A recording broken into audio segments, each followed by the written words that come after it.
Midnight Confession. Ethan stared at his phone in the darkness of his hotel room, watching the minutes crawl past 2 in the morning. He had been in Denver for 3 weeks of his 2-month assignment, and the exhaustion was setting in. The architecture firm had demanded everything from him: long hours, endless presentations, and constant pressure to deliver. But tonight, something felt different. When Lily's name flashed across his screen, his stomach tightened with an inexplicable dread. "Hey, Ethan, I need to talk to you," she whispered when he answered. Her voice sounded fractured, like glass barely holding together. Lily had been Mia's best friend since childhood. They were inseparable, like sisters, and the sound of her distress sent ice through his veins. "Right now?" he asked, trying to mask the sudden fear creeping up his spine. "I cannot keep this inside anymore." She paused, and he could hear her breathing raggedly on the other end. "I needed to tell you before you hear it from someone else. Mia has been spending time with someone, a man she met at that art studio downtown. For the past month, they've been getting close, Ethan. Real close. The whispers are starting around town, and I could not just stand by and let you be blindsided when you got back home." Silence fell between them. Ethan felt his chest compress. His hands grew cold. "What are you talking about?" He tried to sound calm, but his voice cracked. "What do you mean close, Lily? What exactly have you seen?" He knew Lily. She was honest, almost brutally so. She had never lied to him in the 5 years he had been with Mia. But this seemed impossible. Mia was devoted to him, or at least he thought she was. They had plans. They had a future. "I have seen them together at the coffee shop, holding hands, Ethan. She laughs differently around him. There is something in the way she looks at him. The other girls at the studio have noticed too. They told me they were flirting when they thought nobody was watching. I wanted to ignore it at first, thinking maybe I was reading it wrong. But then I saw them walking through the park last Tuesday, and he was holding her hand again while she rested her head on his shoulder like they were a couple. You know I would never call you at this if I was not absolutely certain. I love Mia like a sister, but I love you too as a friend, and you deserve to know the truth before you come back to a situation that could destroy you. I am not trying to hurt you, Ethan. I am trying to protect you." When Lily finally hung up, after another 20 minutes of agonizing questions, Ethan sat in the darkness, unable to move.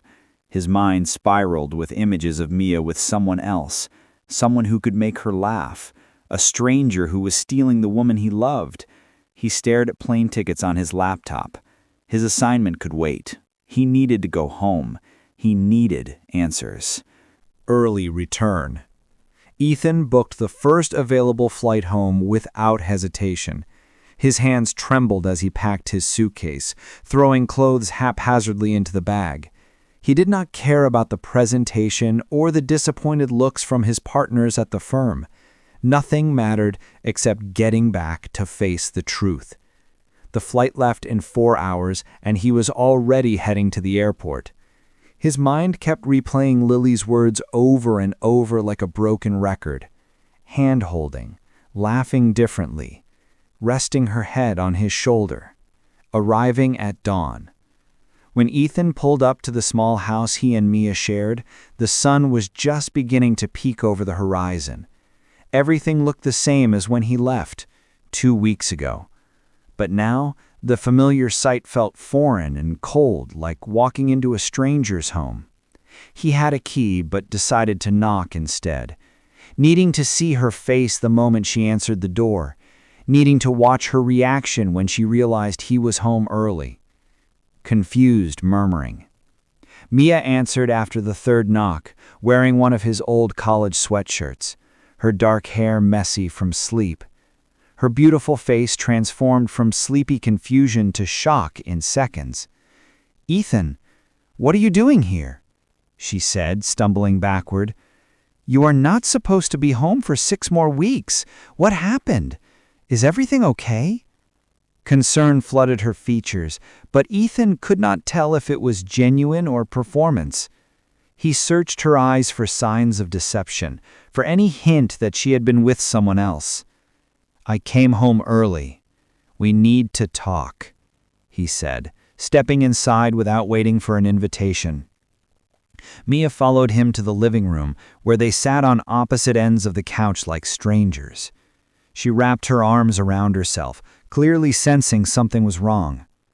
"Tell me about the art studio," Ethan said, watching her carefully. "Tell me about the man you have been seeing there." Panic rising. Mia's face went pale. Her hands fidgeted with the hem of the sweatshirt. What are you talking about?" she stammered.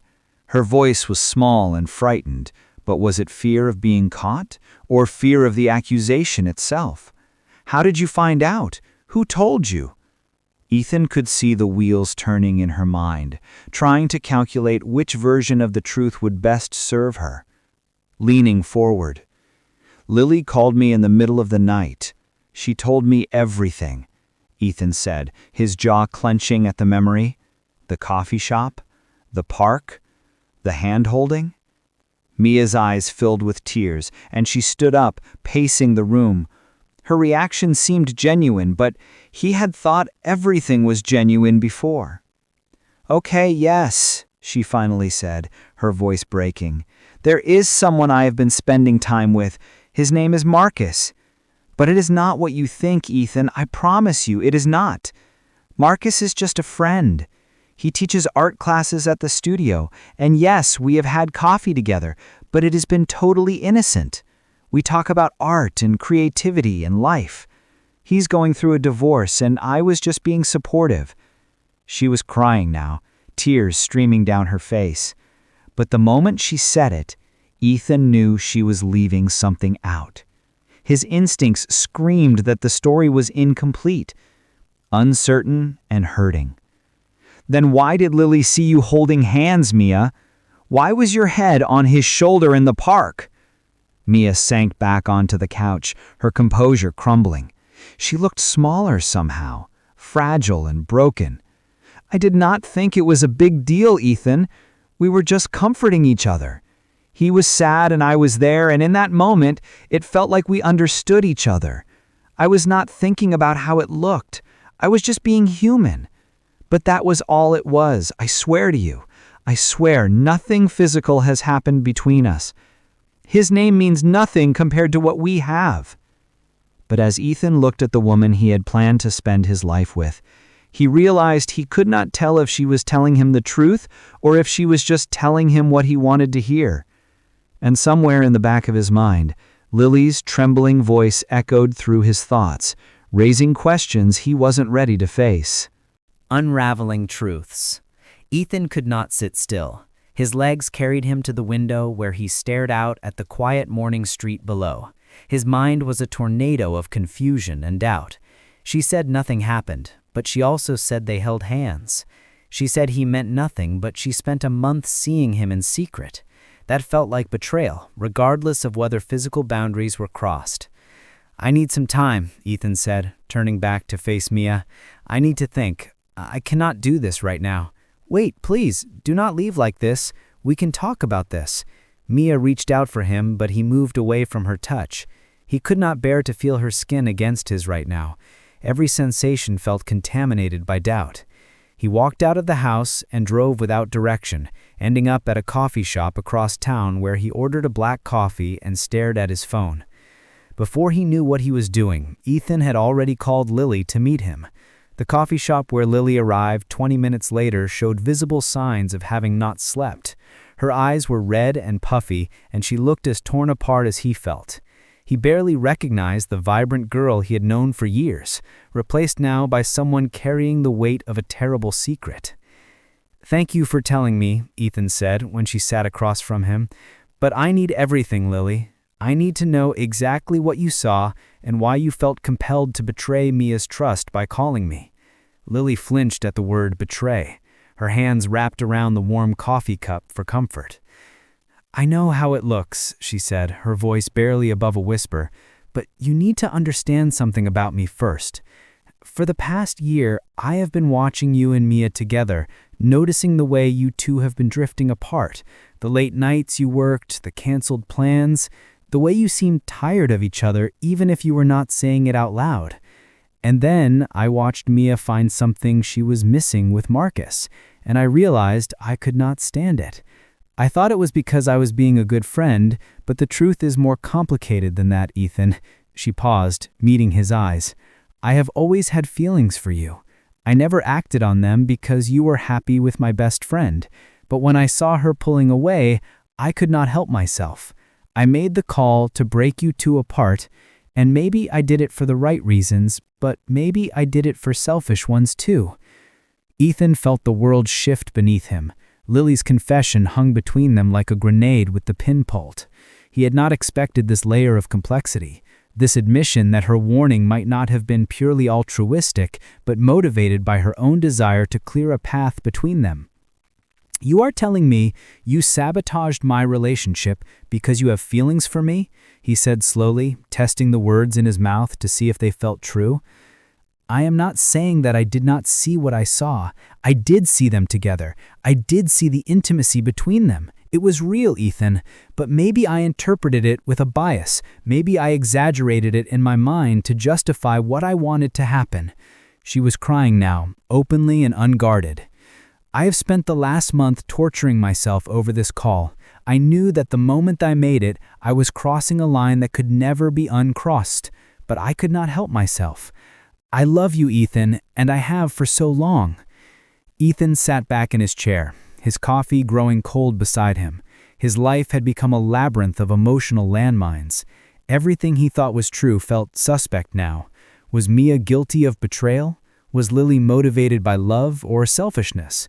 Were both women telling the truth, or were they both lying? Had he made a mistake coming home early?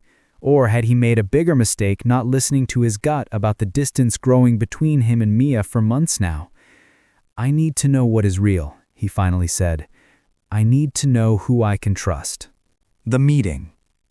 Hands clenched, Ethan left the coffee shop without another word to Lily. His mind was a chaotic storm of anger, confusion, and betrayal. He drove to the art studio where Marcus taught classes, needing to see the man with his own eyes, needing to understand what had captivated Mia so completely that she would risk their entire relationship. The studio was a converted warehouse, with large windows showing easels and canvases scattered throughout. He parked across the street and watched through the glass as people moved about creating their art. There he was, a tall man with messy dark hair, wearing paint-stained jeans and a linen shirt. He was laughing with one of his students, his movements fluid and confident. Everything about him screamed artist and free spirit, the opposite of Ethan's structured corporate world.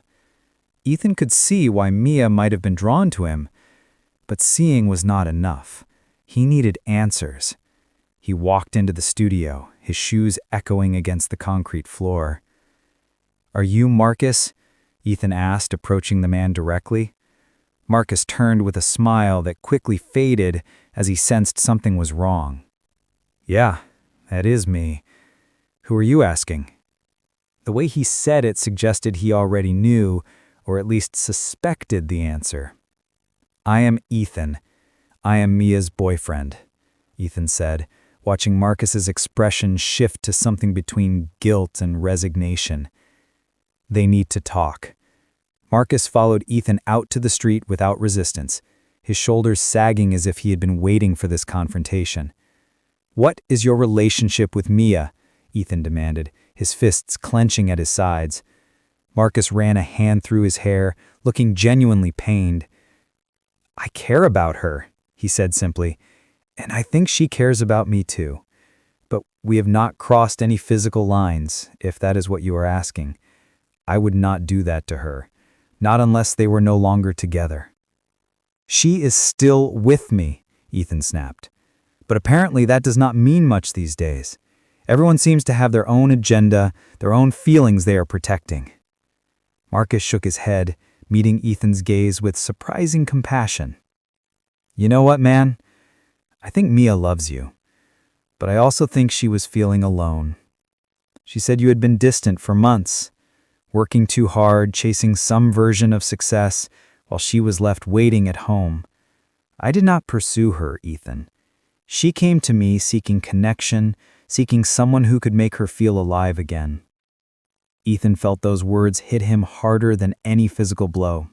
Because, somewhere deep down, he knew they were true. He had been distant. He had been focused on work and ambition, while Mia had been waiting for him to notice her, to choose her, to remind her why she mattered. The realization made him feel sick.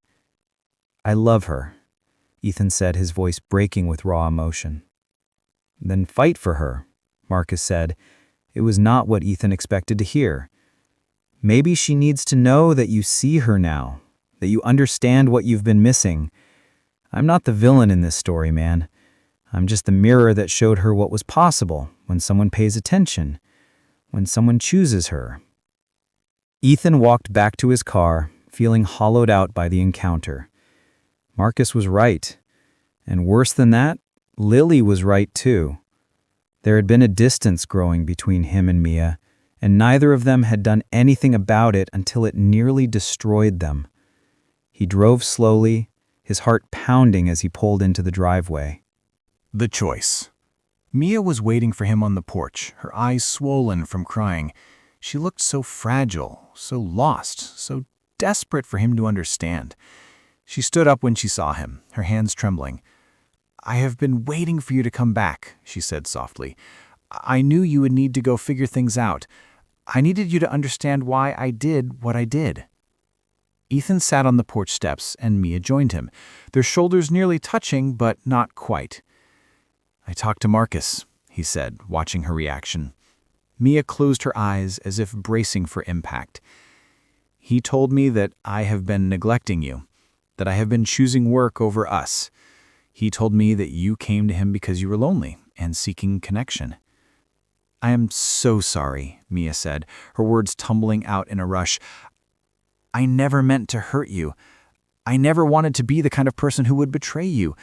But the truth is, I was fading away in our relationship, and you could not see me anymore. You were so focused on everything else that I felt invisible. I met Marcus, and he saw me. He listened to me. He made me feel like I mattered, and I got caught up in that feeling. For a moment, I forgot about everything we had built together." Ethan took Mia's hand gently, feeling how cold and fragile it was beneath his. "You mattered, Mia. You always mattered. I just forgot how to show you that.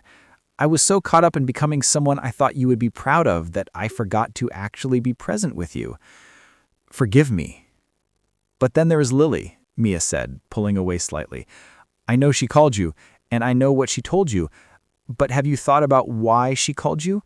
Why she felt compelled to break my trust and tell me my secrets? Ethan, she's in love with you. She has been for a while now, and I think the reason she made that call was not entirely about protecting you. It was about clearing a path for herself." Ethan stood and walked to the edge of the porch. His heart was being pulled in 3 different directions, and each direction felt compelling and justified. Lily had admitted as much, but her feelings did not make her confession any less truthful. Mia had been unfaithful, emotionally, if not physically, but her loneliness was real and valid too. And Marcus had shown him compassion and honesty when he could have been defensive. "I need to see Lily one more time," Ethan said, turning back to Mia. "I need to understand what she wants from me, what she expects from this confession. I need to decide what my heart can forgive and what it cannot. And then I need to decide what I want moving forward, whether it is fighting for us or letting you both go to find what you really need." Mia stood and walked to him, wrapping her arms around him from behind, burying her face in his back. "Please do not leave me," she whispered. "Please figure this out and come back to me because I cannot lose you. I realize now that losing you would be the biggest mistake of my life." Ethan held her there in the darkness of the early evening as the weight of his decisions pressed down upon him. He drove to the park where he knew Lily would be waiting. She was sitting on a bench beneath an old oak tree when he arrived, her silhouette small and vulnerable against the fading light. He sat beside her, and they sat in silence for a long moment before he finally spoke. "I need you to tell me the truth one last time. Is this about wanting to protect me or wanting to have me for yourself?" Lily looked at him with tears streaming down her face, and her answer would change everything.